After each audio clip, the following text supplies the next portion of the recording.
जी अस्सलाम वालेकुम। अली बेटा क्या हाल है, ठीक है?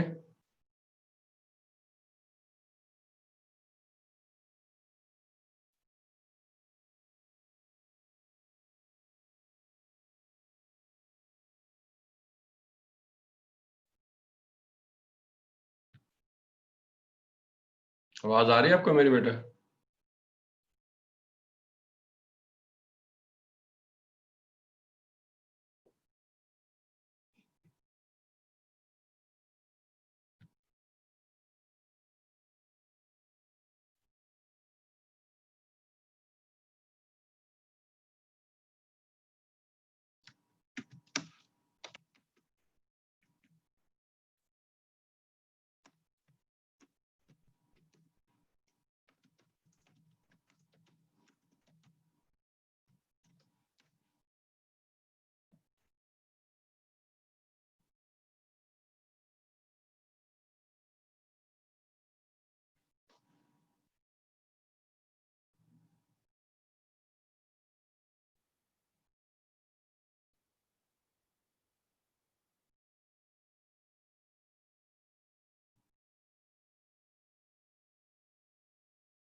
जी अस्सलाम वालेकुम। वजाद बेटा क्या हाल है, ठीक है? जी अल्लाह का शुक्र है सर। ये बेटा क्वेश्चन हो कल के हवाले से कोई? नहीं सर, अभी तो नहीं है। चलो दैट्स ग्रेट।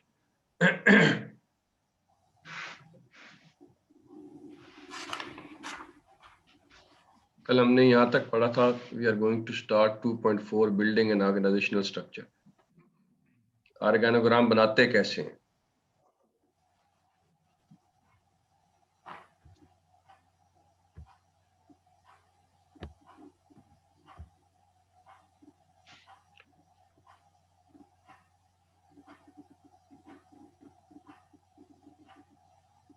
जी मोहित बेटा कोई बात नहीं, बस आवाज तो आ रही है ना आपको?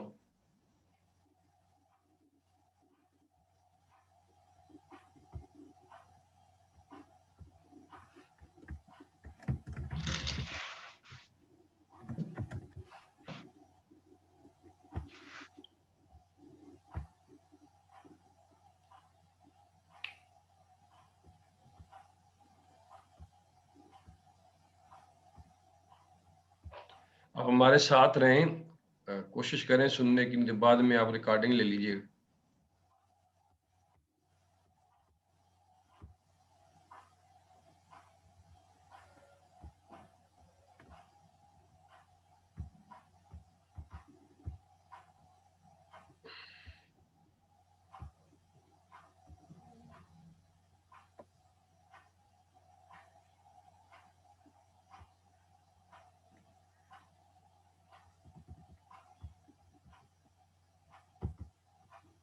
जी बिस्मिल्लाह, let's start right away because it is 7:36. Building, Wajad बेटा, इज इट क्लियर? आवाज क्लियर है, लाउड एंड क्लियर? जी sir. That's great. Building an organisational structure engages manager into activities. अब जब भी ऑर्गेनोग्राम बनाने लगते हैं तो आप दो काम करते हैं, एक है जॉब स्पेशलाइजेशन और दूसरा डिपार्टमेंटलाइजेशन। जॉब स्पेशलाइजेशन समझाने की जरूरत है। ये हमने टेलर में पढ़ा था।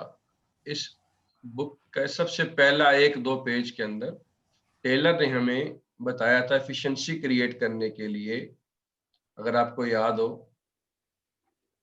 कि एक बंदे को एक काम में स्पेशलाइज करना चाहिए, उसकी मुकम्मल ट्रेनिंग हासिल करनी चाहिए ताकि थोड़े वक्त में वो ज्यादा बेहतर परफॉर्म कर सके। याद आ गया? Yes sir. So job specialisation is something not new.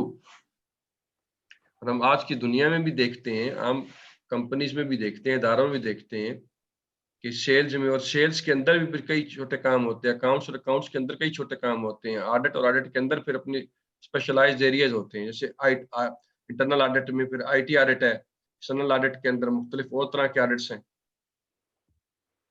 तो आप किसी एक एरिया में स्पेशलाइज करते हैं, सो ऑर्गेनोग्राम जब भी बनेगा तो उसमें दो एक्टिविटीज परफॉर्म होगी, क्योंकि जो ऑर्गेनोग्राम आप बना रहे होते हैं बेसिकली वो पोजीशंस होती हैं किसी न किसी एक जॉब की, ऐसे है ना?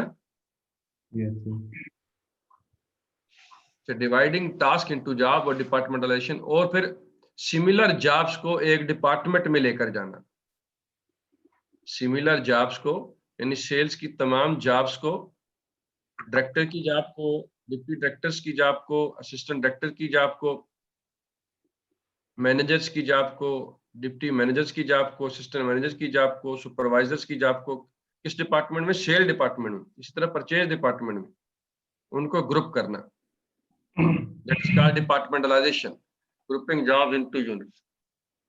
और आपको याद होगा जब भी मैंने ऑर्गेनोग्राम बनाया था तो इसी तरह ही किया था कि पहले रिपोर्टिंग स्ट्रक्चर बनाया, जॉब्स क्रिएट की, और उसके बाद उनको ग्रुप कर दिया।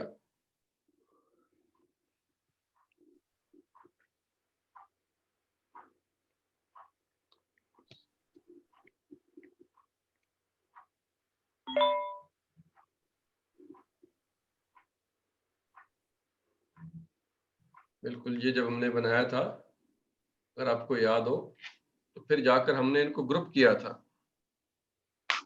हमने ऑर्गेनोग्राम बनाया था ऐसे करके, और फिर हमने ऐसे ग्रुप किया था। बेटे ये याद है? Yes sir.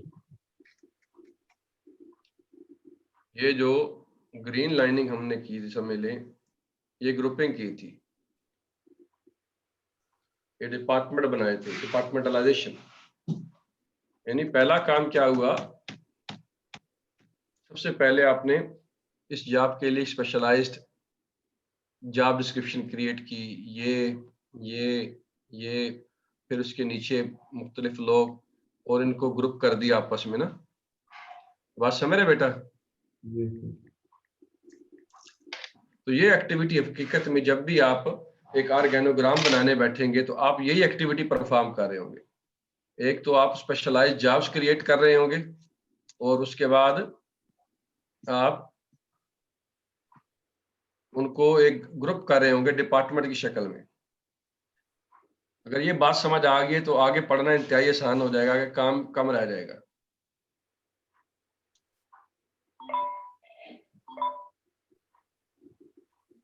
An organizational structure outlines the various roles within an organization। ये अल काट दे बीच में से, within an organization, ये काट, which positions, who reports to whom, which positions, who reports to whom, and how an organization will departmentalize its work। Take note, an organization structure is an arrangement of positions that is most appropriate for your company। ये underline करेंगे आप।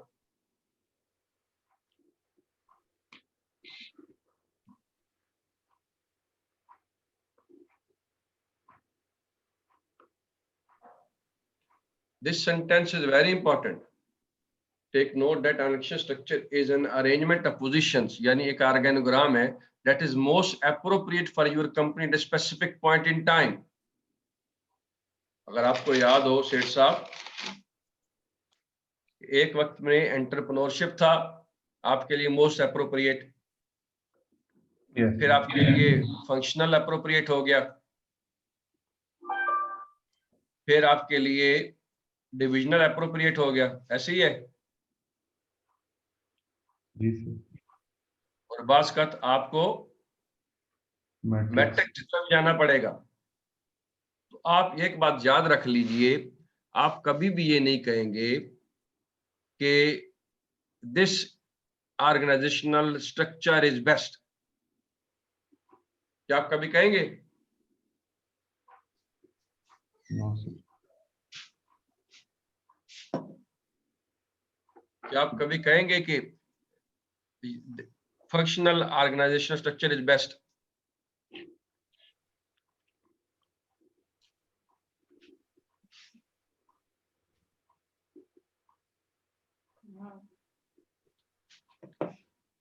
कभी भी नहीं कहेंगे। आप हमेशा कहेंगे डिपेंड्स। याद है ना? Yes sir, it depends. It depends. So हमने सीखना ही यही है। हमारा सबसे बड़ा कमाल मैनेजमेंट का, आपका, है ये है कि बेस्ट फिट क्रिएट करना। ठीक है?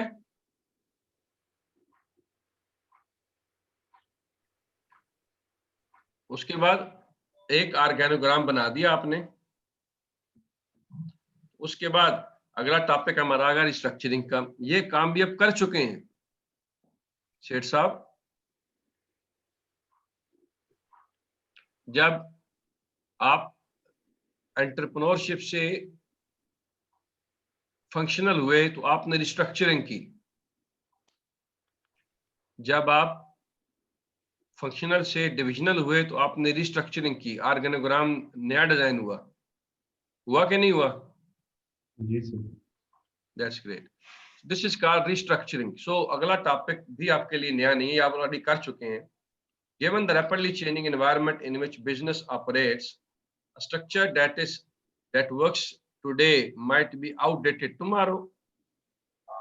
That's why you hear so often about companies restructuring, yani altering existing organizational structure to become more competitive once conditions have changed. ठीक हो गया जी? इसको कर ले अंडरलाइन। रिस्ट्रक्चरिंग क्या है? altering existing organizational structure to become more competitive once conditions have changed.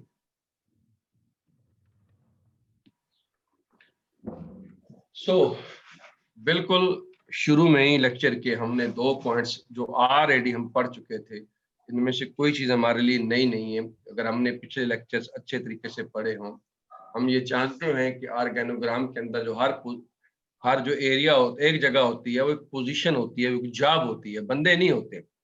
मेरे student अच्छी तरह जानते हैं वो जॉब्स हैं, और वो स्पेशलाइज्ड जॉब्स हैं, स्पेशलाइज्ड जॉब्स। और फिर उसके बाद स्पेशलाइज्ड जॉब्स को, एक तरह की स्पेशलाइज्ड जॉब को ग्रुप कर लेते हैं, दैट इज कॉल्ड डिपार्टमेंटलाइजेशन। ये एक मर्तबा कर दी, 2 साल 4 साल 5 साल आप इसके साथ चलते रहे। जब आप को जरूरत पेश आई अपनी ग्रोथ की वजह से, एनवायरमेंटल चेंज की वजह से, किसी वजह से भी, अब आप अपने ऑर्गेनोग्राम को अपनी जरूरियात के हिसाब से अपने आप को कंपेटिटिव रखते हुए चेंज कर लेंगे। इस चेंज करने को रिस्ट्रक्चरिंग कहते हैं। ठीक हो गया?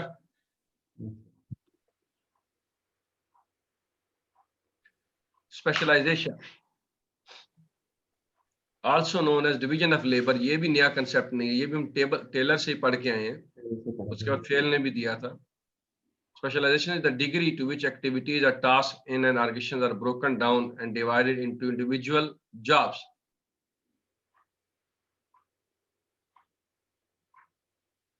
बेटे ये पॉइंट समझ आया? Yes sir.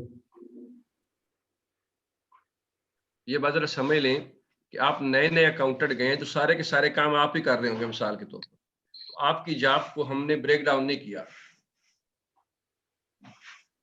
अकाउंटेंट थे आप, लेकिन हुआ ये कि ग्रुप ऑफ कंपनीज में एक कंपनी और ऐड हो गई। ठीक है? तो हमने एक अकाउंटेंट और ऐड किया और उसको कहा कि तुम एक कंपनी ए को देखेगा, एक कंपनी बी को देखेगा, एक कंपनी ए को देखेगा, एक कंपनी। तो अकाउंट डिपार्टमेंट के अंदर अब जो 2 जॉब्स क्रिएट हो गई हैं। ये बात समझ आ गई बेटा? Yes sir. ठीक है? इसको रास्ता देख लें, रखो, और टेक्निकल पॉइंट है, देखने बड़ा आसान लगता है।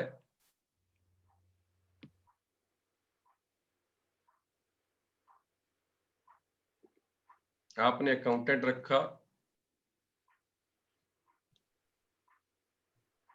एक वो सारे काम करता था, बाद में आपको 2 अकाउंटेंट रखने पड़े, उसके ऊपर एक अकाउंटेंट ऊपर रख दिया, एक अकाउंटेंट कंपनी ए का रख दिया, एक अकाउंटेंट कंपनी बी का रख दिया। काम और बढ़ गया, एक्टिविटीज और बढ़ गई, तो आपने क्या किया कि दोनों कंपनीज के मैनेजर्स को आपने एक एक असिस्टेंट और दिया, एक पेबल्स को देखेगा, एक क्लर्क या एक असिस्टेंट अकाउंटेंट, एक रिसीवेबल्स को। ये बेटे समझ आ रही है? जी सर। ये पेबल्स को, ये रिसीवेबल्स को, इनको असिस्टेंट दे दिए। यानी पहले एक बंदा था, फिर 2 बंदे हुए, अब ओवरऑल इस डिपार्टमेंट में कितने हो गए? 1 2 3 4 5 6 7 7 बंदे हो गए। बेटे बात समझ आ रही है? आप एक ही काम जो पहले एक ही बंदा परफॉर्म कर रहा था, ये वाला, फिर आपने ब्रेक डाउन किया, उसको लेकर आए,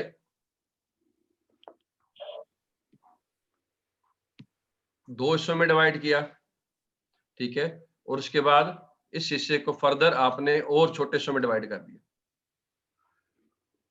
बेटे ये बात समझ आ रही है? जी sir. This activity of breaking down a larger activity into smaller parts, और वो फर्दर वो उसके लिए स्टाफ रखना और वो स्टाफ ये काम करे, दिस इज कॉल्ड स्पेशलाइजेशन। बेटे बात समझ आ गई है? कहीं जी ये डिवीजन ज्यादा होगी, कहीं पे कम होगी। जहां पे ज्यादा होगी वहां पे ज्यादा बंदे होंगे, ऐसे ही है ना? ज्यादा जॉब्स होंगी। बेटे ये बात क्लियर है? जी सर। जहां पर ज्यादा स्पेशलाइज किया होगा आपने, तो वहां पर ज्यादा बंदे होंगे, क्योंकि हर स्पेशलाइज जॉब को एक बंदा परफॉर्म कर रहा होगा। और जहां पर आपने कम स्पेशलाइजेशन की होगी, वहां पर कम बंदे होंगे।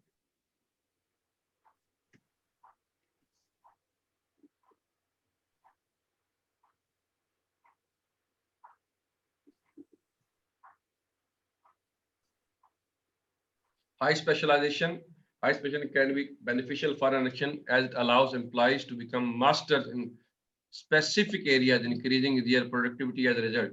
जैसे अपने पेबल्स के लिए अलग अकाउंटेंट रख लिया है, रिसीवेबल्स के लिए अलग रख लिया है, दोनों अपने अपने एरिया में स्पेशलाइज कर लेंगे, ऐसे ही है? जी सर। That's great. और लो स्पेशलाइजेशन क्या है कि वो एक ही बंदा सारे काम कर रहा है। However low specialisation allows for more flexibility as employees can more easily tackle a broader area of task. ये कह रहा है कि जब आपने लो स्पेशलाइजेशन करनी है, तो फिर ये जॉब्स आप क्रिएट नहीं करेंगे, यही बंदा पेबल्स को भी देख रहा होगा, रिसीवेबल्स को भी देख रहा होगा। ये बात समझ आ गई आपको? जी सर। हाँ, जिससे कहा लो स्पेशलाइजेशन। तो ये बंदा ज्यादा लर्निंग कर रहा होगा। अब आपने देखना है कि अपनी आर्गेशन के हिसाब से उसको डिवाइड करना है बस।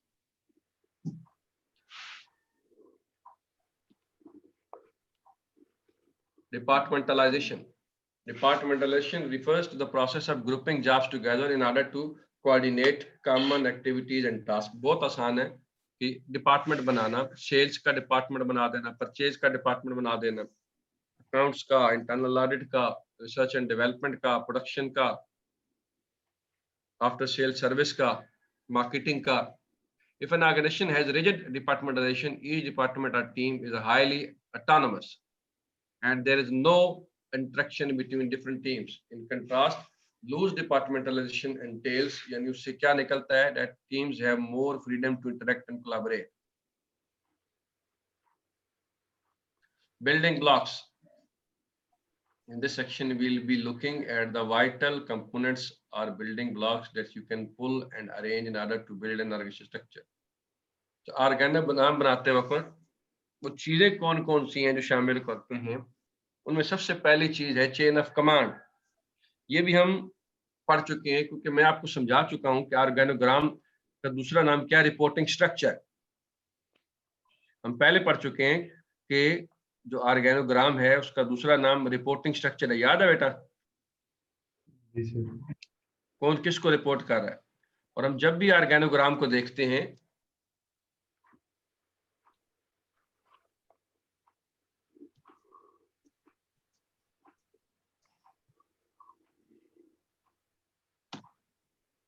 जब भी ऑर्गेनोग्राम को देखेंगे तो हमें बिल्कुल क्लियर है, there is no question about it कि ये बंदा इसको रिपोर्ट करता है, ये बंदा इसको रिपोर्ट करता है, ये बंदा इसको रिपोर्ट करता है और ये इसको रिपोर्ट करता है। ऐसी है बेटा?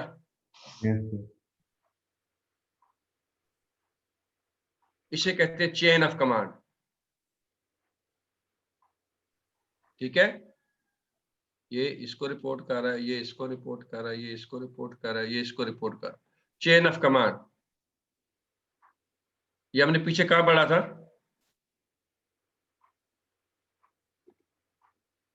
सर वो स्केलर चेन। कहाँ पढ़ा था? फ्यूल में। पहले चैप्टर में। जी बेटा, पीछे हम चेन ऑफ कमांड पढ़ के आए हैं और स्केलर चेन एक कंसेप्ट पढ़ा था, याद है? ये सर फर्स्ट चैप्टर में। हाँ, ये स्केलर चेन ही है बेटा। ठीक है, अब इस सेंटेंस को के यहां से लेकर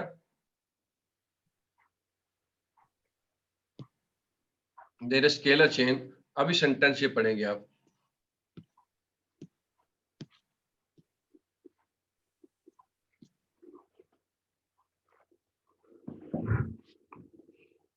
चेन ऑफ कमांड क्या है जी? One of the most basic elements of an organogram is chain of command. Is exactly what it sounds like. क्या है जी? An unbroken line of authority that extends from the top of the organization CEO all the way down to the bottom. ठीक है जी बेटे, बात समझ रहे हैं ना? सीईओ डेलीगेट करता है कुछ अथॉरिटी नीचे डायरेक्टर्स को, डायरेक्टर्स डिप्टी डायरेक्टर्स को, डिप्टी डायरेक्टर्स असिस्टेंट डायरेक्टर्स को, असिस्टेंट डायरेक्टर्स मैनेजर्स को, मैनेजर्स जूनियर मैनेजर्स को, जूनियर मैनेजर असिस्टेंट मैनेजर्स को, और डाउन। बेटे समझ गए? Down to the last man. This is chain of command. Clear? Unbroken line of authority मतलब? जी बेटा, अनब्रोकन लाइन ऑफ अथॉरिटी का मतलब सर क्या होगा? यस, ये तो अभी बताया आपको।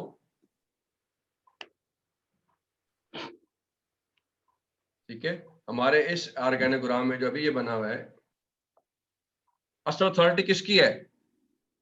ऊपर सबसे। इसकी। Yes, sir. इसने इन दो को अथॉरिटी दी, ऐसे है? जी सर। इसने इन दो को अथॉरिटी दी, बेटे ऐसी है ना? जी सर। बेटे समझ आ गई?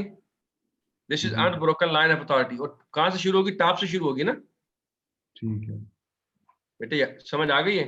जी सर, टॉप से बॉटम में आ गई। ठीक। Yes, very good.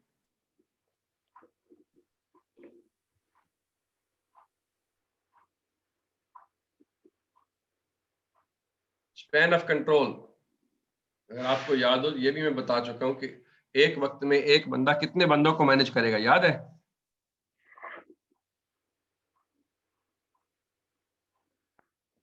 Span of control हम पीछे पढ़ के हैं और मैंने रेफर भी किया था कि हम आगे जाकर इस चैप्टर पे, इस पेज पे ये पढ़ेंगे स्पैन ऑफ कंट्रोल। मिसाल के तौर पर एक ऑर्गेनाइजेशन है, उसका ऑर्गेनोग्राम बनाते हुए हम ये डिसाइड कर दें कि एक वक्त में एक बंदे के नीचे 3 बंदे होंगे, अगर आपको याद हो। ऑर्गेनोग्राम ऐसे बनेगा, इसके नीचे 3, यस सर। इसके नीचे 3, इसके नीचे 3। ये बात समझ रहे? यस। तो हम कहेंगे इस ऑर्गेनाइजेशन का जो स्पैन ऑफ कंट्रोल है वह 3 है। बेटे याद है? Yes sir. ठीक है, और एज अपोज टू दिस ऐसे भी हो सकता है कि मैं कहूँ नहीं 5-5 होंगे। 5 हो जाएंगे सर। ठीक है, ठीक है, उतने ही बंदे इसी हायरार्की में मुकम्मल हो जाएंगे, ऐसी है ना? Yes sir. तो ये फ्लैट हो जाएगी ऑर्गेनाइजेशन, अगर आपको याद हो, और ये क्या बनेगी? टाल होगी। जब भी स्पैन ऑफ कंट्रोल नैरो होता है, ऑर्गेनाइजेशन टाल होती है। जब भी स्पैन ऑफ कंट्रोल वाइड होता है, ऑर्गेनाइजेशन फ्लैट होती है। बेटे याद आ गया? Yes, sir. स्पैन का वर्ड निकला है आपके हाथ की छोटी उंगली और अंगूठे के दरमियान जो डिस्टेंस होता है उसे स्पैन कहते हैं। ये देखिए,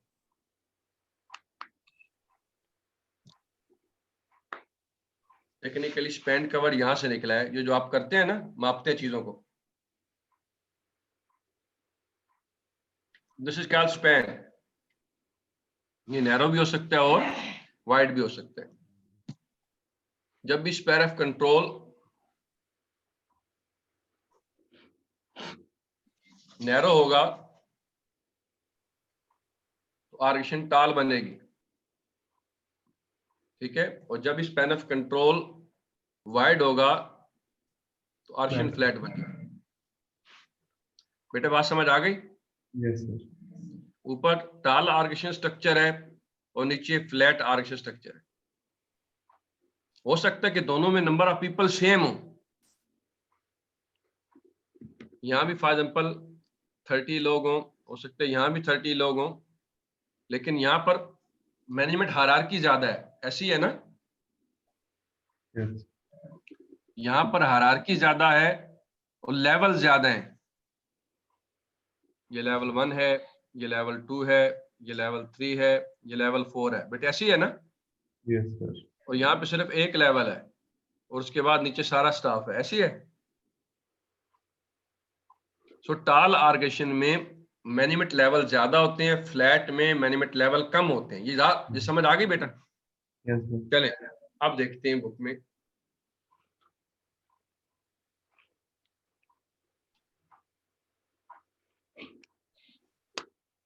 Span of control refers to the number of subordinates a superior can effectively manage.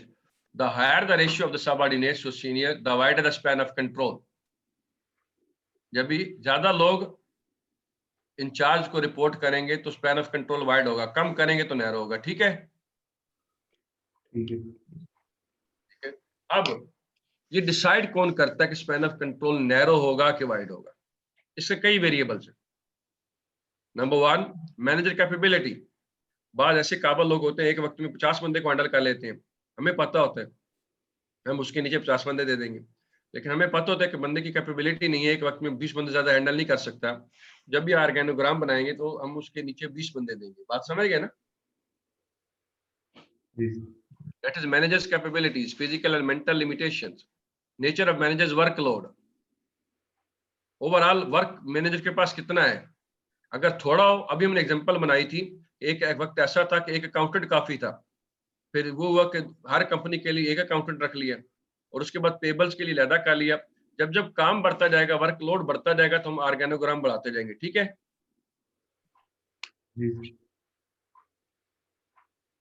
उसके बाद नेचर ऑफ वर्क अंडरटेकन, काम कैसा है। अगर तो काम सिंपल नेचर का है और मुझे सुपरविजन करनी है, 50 बंदा फुटबॉल सी रहा है, 50 बंदा शर्टें बना रहा है, ठीक है, तो ये तो कोई मुश्किल काम नहीं है ना, सबको मैं ओवरसाइट करके देख सकता हूँ, तो एक वक्त में 100 बंदे को मैं मैनेज कर सकता हूँ। क्लियर? मुझे 100 बच्चे की क्लास दे दे, मैं ये कोर्स पढ़ा लूंगा, ऐसी है। क्लास में 100 बच्चे में पढ़ा लेंगे, लेकिन when it comes to supervising a thesis, मैं अगर रिसर्च सुपरवाइजर होता तो मैं एक वक्त में 2 से 3 ज्यादा बंदों को हैंडल नहीं कर सकता। That is called nature of work undertaken. बेटे समझ गए? सो रूटीन वर्क होगा तो एक वक्त में आप ज्यादा बंदों को हैंडल कर लेंगे, नॉन रूटीन वर्क होगा तो एक वक्त में थोड़े बंदों को हैंडल करेंगे। Then geographical dispersion of subordinates, अगर सबऑर्डिनेट्स सारे सामने बैठे हैं, आपके एक ही कमरे बैठे हैं, एक वक्त में हम ज्यादा बंदों को हैंडल कर लेंगे। उसके बाद level of cohesiveness with in the team, team आपस में जुड़ी हुई कितनी है। जितना ज्यादा इत्तेहाद होगा टीम में, आप एक वक्त में थोड़े बंदों को मैनेज कर लेंगे, लेकिन इत्तेहाद कम होगा, ठीक है, तो फिर आपको प्रॉब्लम्स आएंगे। मैं गलत बोल गया हूं? टीम में कोहेजन ज्यादा होगा तो एक वक्त में हम ज्यादा लोगों को मैनेज कर लेंगे, कोहेजन कम होगा तो फिर आपको डिफरेंट मैनेजर्स रखने पड़ेंगे, ठीक है। ज्योग्राफिकल डिस्पर्शन मतलब? जरा ऊंचा बोले बेटा। ज्योग्राफिकल डिस्पर्शन, यस बेटे, अगर एक ही हॉल है, सारे बंदे एक हॉल में बैठ के काम कर रहे हैं और सारे मेरी नजर के नीचे हैं, एक ही हाल पे, एक ही जगह पे, एक ही कमरे बैठे हुए हैं, उनको मैनेज करना आसान है। लेकिन अगर जिनको मैं मैनेज कर रहा हूँ, एक पहली बिल्डिंग पे, एक तीसरी बिल्डिंग पे, या एक यहाँ गुलबर्ग में बंदा बैठा है और कुछ जो हमारे स्टाफ है वो माडल टाउन बैठे हैं, this is called geographical dispersion. ठीक है सर। दूसरे लफ्जों में, प्रॉक्सिमिटी में जब लोग करीब हों, नजदीक हों, एक फ्लोर पे हों, एक हॉल में हों, तो आप ज्यादा बंदों को मैनेज कर लेते हैं। समझ आ गई? Yes sir. हाँ, लेकिन अगर वो मुख्तलिफ बिल्डिंग्स में हैं आपकी टीम का हिस्सा, है आपकी टीम का हिस्सा, लेकिन अगर वो एक ही जगह पर नहीं है, तो आपको फिजिकली मूव करना पड़ता है या किसी न किसी टूल का सहारा लेना पड़ता है, तो आप एक वक्त में ज्यादा बंदों को मैनेज नहीं कर सकते।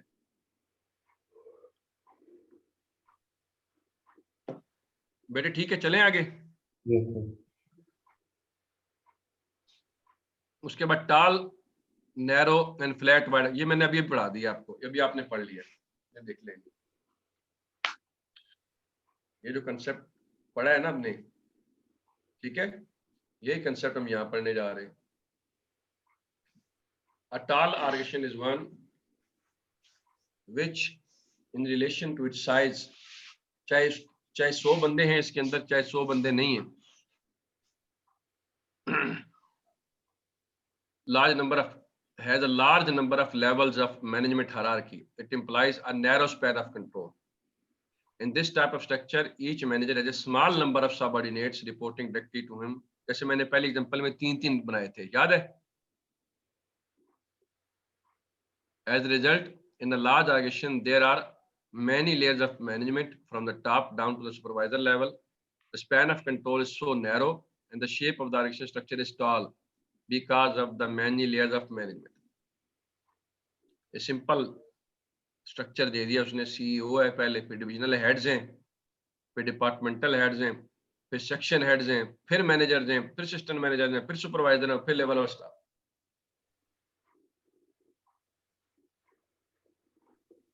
बेटे ये समझ आ गया? Yes sir. याद रख लें, जितने मैनेजमेंट लेवल ज्यादा होंगे उतने ही आरक्षण टाल हो जाएगी।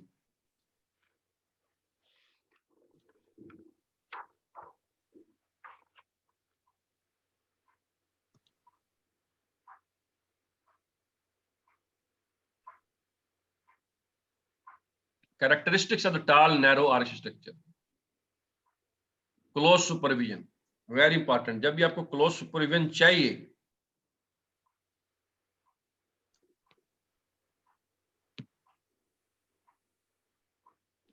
ठीक है, जब आपने एक वक्त में एक बंदे के 3 बंदे दिए, तो अब मेरे पास इतना टाइम है, मैं हर बंदे को क्लोजली मॉनिटर कर लूंगा ना बेटा।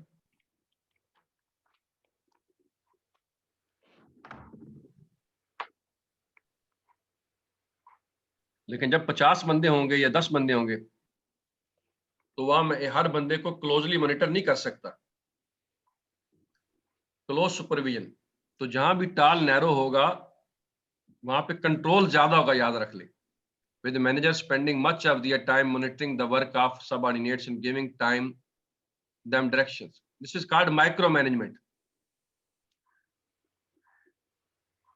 मैंने पीछे कंसेप्ट पढ़ाया था माइक्रो मैनेजमेंट।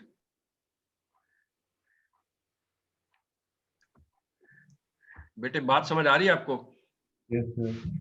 अभी मैंने एक एग्जांपल दी थी कि अगर मैं अगर रिसर्च सुपरवाइजर हूं और मैं थीसिस को मैनेज कर रहा हूं, तो मैं एक वक्त में 3 से ज्यादा लोगों को मैनेज नहीं कर सकता। उसकी वजह यह कि वहां पर क्लोज सुपरविजन चाहिए। वो डेली एक एक पेपर पढ़ के आएगा, उस पेपर का एनालिसिस होगा, तो पूरे 3-4 घंटे लग जाएंगे।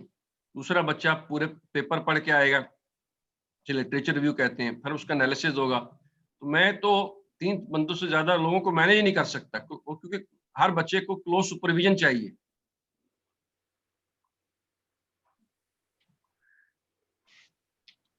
लेकिन इस वक्त मैं क्लास पढ़ा रहा होता हूं, तो क्या मुझे क्लोज सुपरविजन चाहिए? क्लास को क्लोज सुपरविजन चाहिए?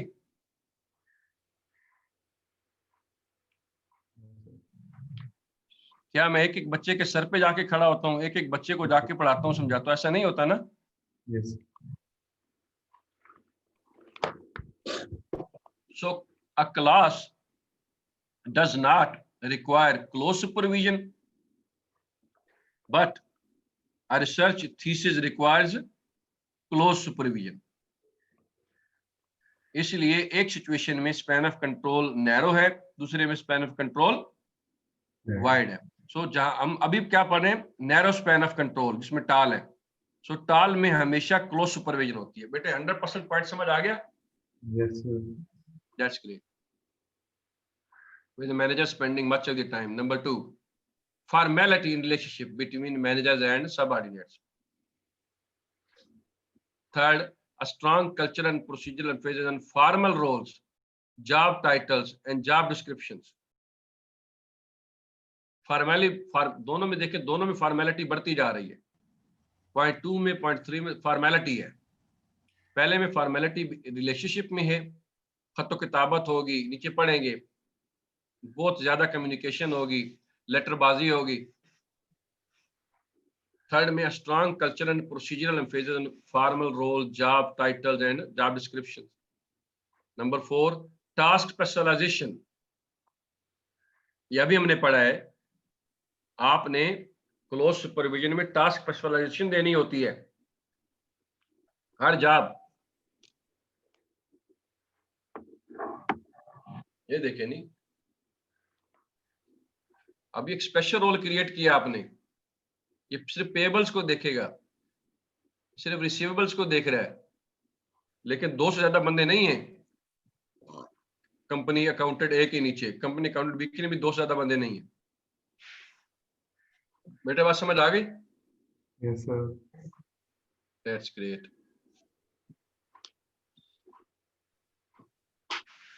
टास्क स्पेशलाइजेशन ज्यादा हो गई है. और नंबर 5, स्लो वर्टिकल कम्युनिकेशन. जब भी लेवल ज्यादा होंगे तो कम्युनिकेशन वो स्लो होगी. ये इसको कहेगा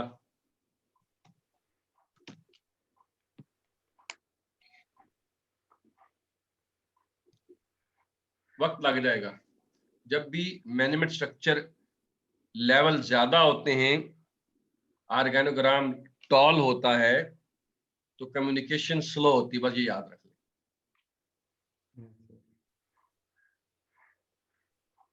तो आगे जो पढ़ेंगे उसको उल्टा हो जाएगा सारा. फ्लैट वाइड आर्गेनाइजेशन स्ट्रक्चर में, a flat action is one which in relation to its size has a small number of levels of management hierarchy.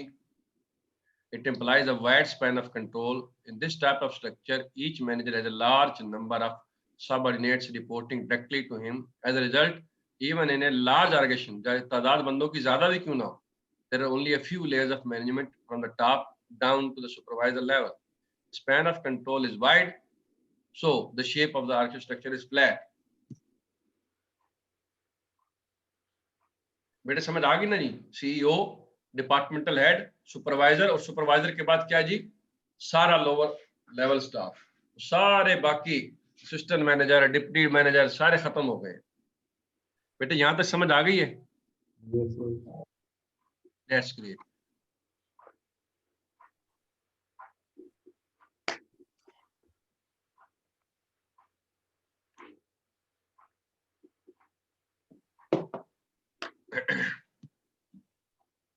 Characteristics of wide flat action structure. Flexibility. अच्छा एक बात बताएं जल्दी से, आपने सबसे पहले फ्लैट ऑर्गेनाइजेशनल स्ट्रक्चर कहां पढ़ा था और उसकी जरूरत हमें कहां पेश आई थी?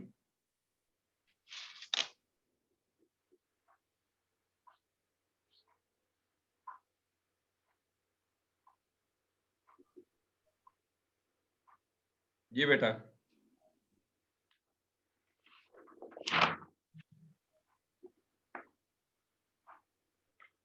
कोई याद है?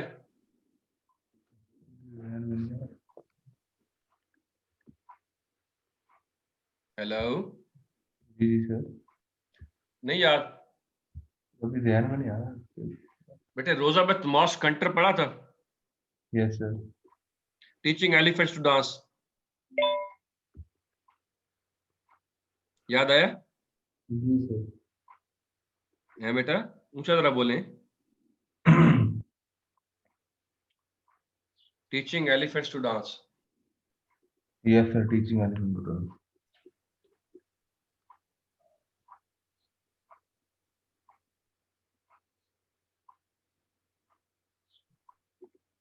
असल में मेरा स्पीकर की आवाज शायद कम हुई थी, इसकी वजह से मुझे आपकी आवाज कम आ रही थी। मेरे बेटे क्लास उसने ऐसा कर दिया था, हेडफोन लगा लिए थे। अब बोलें जरा। जी सर, पढ़ा था कल, याद नहीं है। जबरदस्त। असल में मेरे ना मैंने साउंड स्लो हुई हुई थी, मुझे ये मैं समझ रहा था आपकी आवाज बहुत आहिस्ता आ रही है ना। अच्छा जी, तो हमने जब रोजाबत मार्स काउंटर पढ़ा था तो उसने हमें बताया था, उसने ब्यूरोक्रेसी पे इतराज किया था, याद है? Yes, sir. ब्यूरोक्रेसी में हमेशा टाल ऑर्गेनाइजेशन स्ट्रक्चर होता है, ठीक है। ह्यूज ह्यूज स्पेशलाइजेशन होती है, बहुत स्पेशलाइजेशन होती है, और वर्टिकल लाइन ऑफ कमांड बहुत ज्यादा होती है। जो कुछ ऊपर आपने टाल स्ट्रक्चर में पढ़ा वो सारी की सारी एक समझ ले ब्यूरोक्रेसी है। इसको आप रिलेट करेंगे ब्यूरोक्रेसी के साथ, जो पीछे सब कुछ ब्यूरोक्रेसी में पढ़ा था ना बेटा। जी तो सर. रोज़बेथ मॉस कंटन ने कहा था कि ऐसी तमाम ऑर्गेनाइजेशन जिनकी रिक्वायरमेंट है कि वो चेंजिंग एनवायरनमेंट के साथ चेंज हो, अपने आप को बदले, तो उसके लिए जरूरी है कि मैनेजमेंट लेवल कम किए जाएं और एक्शंस को फ्लैट किए जाएं। याद आ गई बात? Yes, अब sir. ये सारे जो पॉइंट्स उससे रिलेटेड हो गए, याद रख लें। Flexibility, there is less emphasis on roles and job descriptions, and individuals are more willing to switch from doing one type of task to another as the demand of the work changes. Flat organisation में हमेशा flexibility होगी, एक वक्त में एक बंदा multiple काम perform कर सकता है। एक ही मेरा स्टूडेंट वो इंटरनल ऑडिट को भी देख सकता है, साथ ही साथ कुछ फर्म्स के सिंपल ऑडिट को भी देख लेगा, और कुछ ना कुछ कंसल्टेंसी असाइनमेंट्स भी कर लेगा। Greater equality, so bosses and subordinates का लेवल भी कम हो जाएगा। ऐसी है ना, जो हम फ्लैट करते हैं तो बॉसेस और सुपरवाइजर का लेवल भी कम नहीं हो गया? Yes, sir. Layer कम है. ग्रेटर इक्वालिटी आ गई। और रैपिड वर्टिकल कम्युनिकेशन, लाजमी बात है कि जब फ्लैट ऑर्गेनाइजेशन होगी तो बॉस तक पहुंचने के लिए सिर्फ दो लेवल बीच में रह जाते हैं, तो कम्युनिकेशन भी जल्द होगी वर्टिकल, और टॉप मैनेजमेंट तक सारी इंफॉर्मेशन चली जाएगी। टीम वर्क और कोऑपरेशन बढ़ जाएगा, और greater delegation of responsibility to subordinates. याद रख ले, आप फ्लैट होते ही तब जब डेलीगेशन ज्यादा करते हैं। ऐसी है ना, Yes, जब आप डेलीगेशन ज्यादा करते हैं, अपने स्टाफ पे ट्रस्ट ज्यादा करते हैं, क्लोज सुपरविजन नहीं करते। ऊपर हमने पढ़ा था क्लोज सुपरविजन, माइक्रो मैनेजमेंट, ऐसी है ना। जी सर. जब आप माइक्रो मैनेजमेंट नहीं करते, क्लोज सुपरविजन नहीं करते, ठीक है, ज्यादा ट्रस्ट करते हैं और डेलीगेट करते हैं कि यार ये मेरा बंदा इंशाल्लाह काम कर लेगा, तो वहां पर आप फ्लैट आर्किटेक्चर में चले जाते हो। Greater delegation of responsibility to subordinates, manager have too many subordinates to apply close control. या इतना मतलब आपके नीचे इतने बंदे के क्लोज कंट्रोल कर ही नहीं सकते।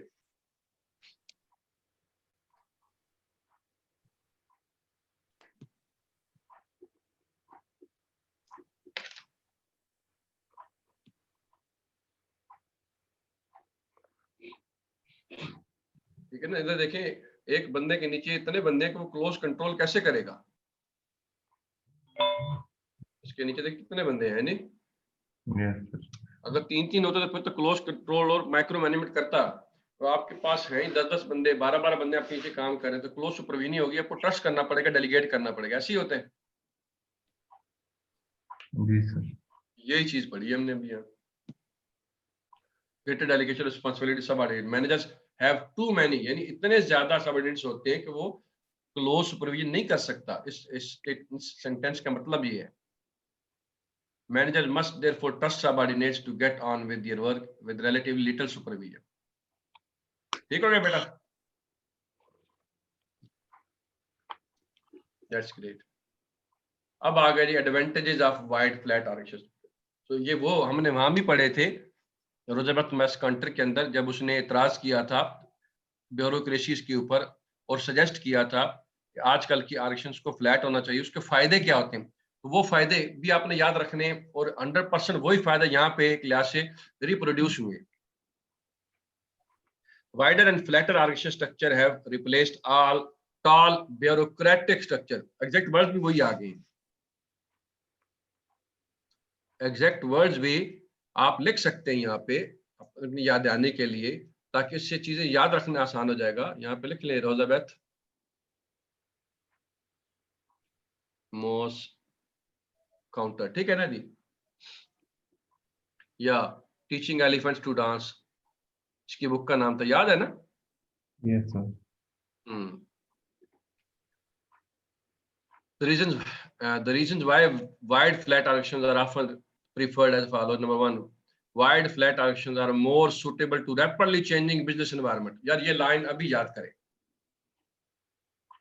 आपके सिनारियो में जब भी आपको कहानी दी जाए आपके चैप्टर में, आपके पेपर के अंदर, कि इस बिजनेस का, इस कारोबार का रैपिडली चेंजिंग सिनारियो है, तो 100% आपको आरक्षण फ्लैट रखनी पड़ेगी और वही सूट करती है, ठीक है। Wide flat structures are more suitable to rapidly changing business environment where entities must respond to change quickly with flexibility, and organizations in which information travels quickly and decisions can be made quickly is more appropriate in these circumstances that a structure that is more formal and hierarchical. बेटे ये बुनियादी बात समझ आ गई। Yes, sir. जब भी option टाल होती है तो एनवायरनमेंट चेंज हो गया, कस्टमर की प्रेफरेंसेस चेंज हो गई, कस्टमर ने अपने बॉस को बताया, उसने ऊपर बताया, उसने ऊपर बताया, उसने ऊपर बताया, उसने ऊपर बताया। जब तक इंफॉर्मेशन ऊपर जाती है उस वक्त तक कंपनी का बेड़ा गर्क हो चुका होता है। लेकिन फ्लैट आर्किटेक्चर में जो ही एनवायरनमेंट चेंज हुआ, ठीक है, तो वो लोग जो एनवायरनमेंट के साथ रिलेटेड होते हैं, अगर आपको याद हो जो ऑपरेशनल स्टाफ होता है वो फ्रंट ऑफिस होता है, याद है ना। Yes, sir. हाँ जी, उनसे इंफॉर्मेशन टॉप मैनेजमेंट तक फौरी पहुंचती है और फौरन जो टॉप मैनेजमेंट है रिस्पॉन्ड करती है एनवायरनमेंट को। Number two, cost savings. It has been, जो सिंपल सी बात है यार, जब भी मैनेजमेंट लेवल कम होंगे, मैनेजमेंट की तनख्वाहें ज्यादा होती हैं, याद रख ले, Yeah, कम होती है। उनकी कास्ट ज्यादा होती है। It has been argued that in tall narrow ocean managers spend too much time managing each other instead of adding value. If middle managers do not add value, they should be eliminated from the organization structure. और खतों किताबत हो रही होती है, बस रिपोर्टें हो रही होती है। तो जब आपको पता हो कि वैल्यू ऐड नहीं कर रहे तो दरमियान के लेवल खत्म कर देते हैं, तभी तो फ्लैट होता है, ठीक है।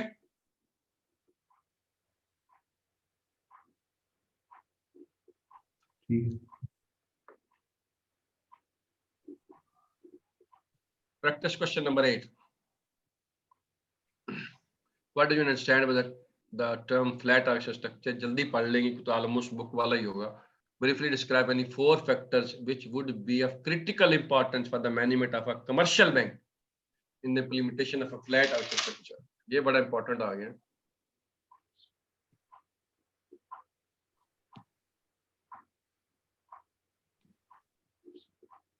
4 factors जो क्रिटिकल होंगे किसके लिए, एक कमर्शियल बैंक के लिए। In this part, examiner comments पढ़ते हैं। In this part, the candidates were required to explain the term, पहले तो flat architecture है क्या, and also the factor which would be of critical importance for the management of a bank in the implementation of a flat architecture. यानी flat architecture वो बनाना चाहते हैं तो कौन कौन से पॉइंट है जिनका उनको ख्याल रखना पड़ेगा। Most definitions of flat architecture were correct. It has a wide span of control. One manager manages a number of employees, many employees reporting to one manager. ताहम, as regard the next part of the question, the responses were mostly incomplete, in many cases totally incorrect or irrelevant. A number of students mentioned points such as high pay benefits, policies which would keep the staff motivated, transparent appraisal policies, which are totally irrelevant.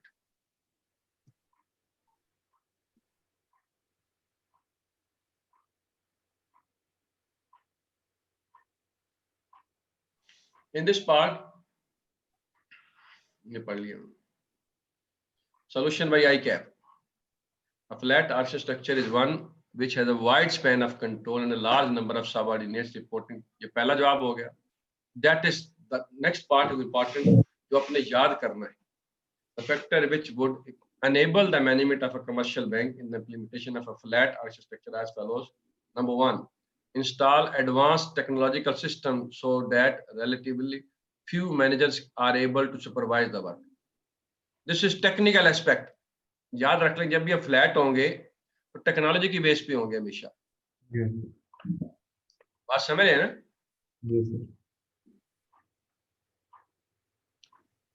Install advanced technological systems so that relatively few managers are able to supervise the work activities. वो याद रख लें एक बात, जो middle management होती है बेटा, वो बेसिकली एक रिपोर्टिंग टूल ही होता है.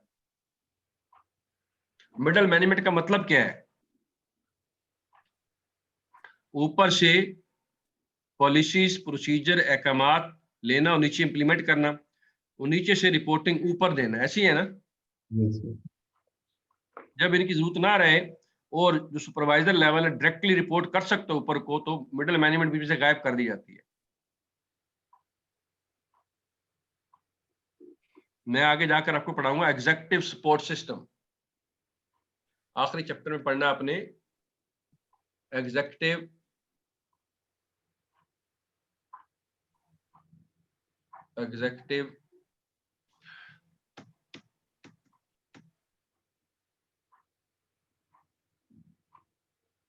Support system. आखिरी चैप्टर में जाके आज देख अभी देख लीजिएगा. सिस्टम ESS से कहते हैं. ESS जब भी ESS इंस्टॉल करते हैं तो बीच में से बहुत सारे मैनेजमेंट लेवल गायब हो जाते हैं. बेटे समझ आ गई बात? जब भी एग्जीक्यूटिव सपोर्ट सिस्टम इंस्टॉल करेंगे तो ये एक तो ये रिक्वायरमेंट है, इसके बारे में कहनी. Number two, provide training for development of skills and competencies among the managerial level staff to enable them to supervise subordinates who perform diverse jobs. पहले मैं सिर्फ एक बंदे को देख सकता था जो रिसीवेबल्स को हैंडल कर रहा है. ऐसे है ना? तो मेरी ट्रेनिंग करवाएं ताकि मैं पेबल्स वाले को भी देख सकूं. मेरी ट्रेनिंग करवाएं कि मैं जो कंसल्टेंसी कर रहा है उसको भी देख सकूं. अगर मेरी ट्रेनिंग 3 एरियाज में हो जाएगी तो मैं 3 मैनेजर्स को मैनेज कर सकूंगा. ऐसे ही है ना?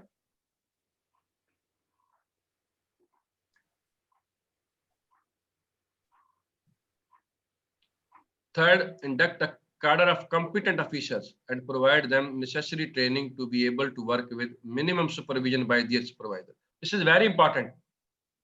आप बंदे ही वो भर्ती करेंगे जिन पे आपको ट्रस्ट हो, जो ट्रेंड हो, आपको उनकी मैक्रो मैनेजमेंट ना करनी पड़े. बेटे बात समझ आ गई? कार्डर और कॉम्प्लीमेंट मतलब कार्डर होता है लेवल. मैं बताता हूँ, एक मिनट.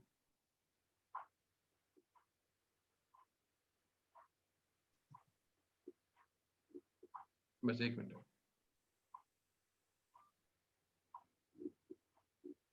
असिस्टेंट मैनेजर जो है ना, असिस्टेंट मैनेजर एक कार्डर है. बात समझ गए ना? Assistant manager finance, assistant manager production, assistant manager, ये कार्डर है पूरा एक लेवल ना. बेटे बात समझ रहे? जैसे लाइनमैन है ना, लाइनमैन वाबला का वो एक कार्डर है. बेटे समझ रहे ना? तो ये बात समझे कि अगर आपने इंजीनियरिंग यूनिवर्सिटी से एक लाइनमैन ले लिया लेकिन उसको फिजिकल कुछ भी पता नहीं है, उसने कोई काम किया नहीं हुआ है, तो आपको उसको क्लोजली सुपरवाइज करना पड़ेगा कि नहीं करना पड़ेगा? लेकिन आपने एक ऐसा लिया कि जो अभी फ्रेश नहीं है बल्कि 4-5 साल हो गए उसे लाइनमैन एक्टिविटी को मैनेज करते हुए, तो वो तो एक ट्रेंड और सीजनड होगा ना. आपको उसकी मैक्रो मैनेजमेंट नहीं करनी पड़ेगी.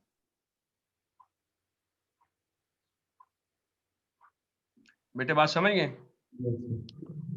ये पॉइंट है थर्ड वाला. इंडक्ट यानी वो बंदे हायर करे हर लेवल में जो कॉम्पिटेंट हो और प्रोवाइड फिर ट्रेनिंग कर दें ताकि आपको बाद में उनको सुपरवाइज ना करना पड़े. आगे लिखा हुआ है to be able to work with minimum supervision.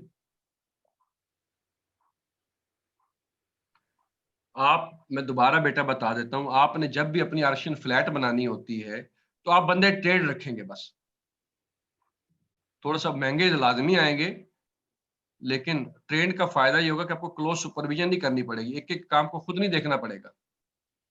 ठीक हो गया? Yes, sir. And the fourth, delegate more authorities and responsibility. आपको सारी चौधराहट, थोड़ी सी चौधराहट बांटनी पड़ेगी। बात समझ रहे? ये फासले तुम खुद कर लो, ठीक है, ये थोड़ी सी जो परचेज है, ये इतने % परचेज आप खुद कर लिया करो। ठीक हो गया बेटा?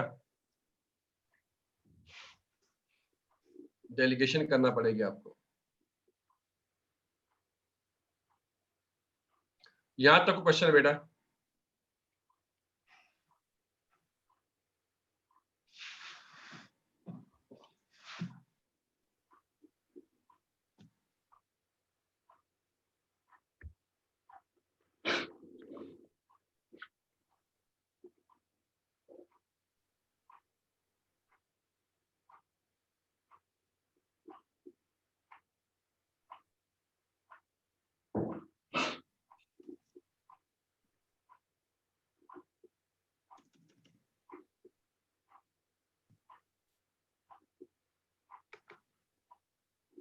ये बेटा क्वेश्चन नहीं sir, नो? अभी नहीं।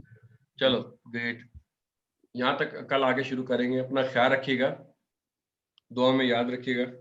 अल्लाह आपको आमीन असर हो। अल्लाह हाफिज। Last.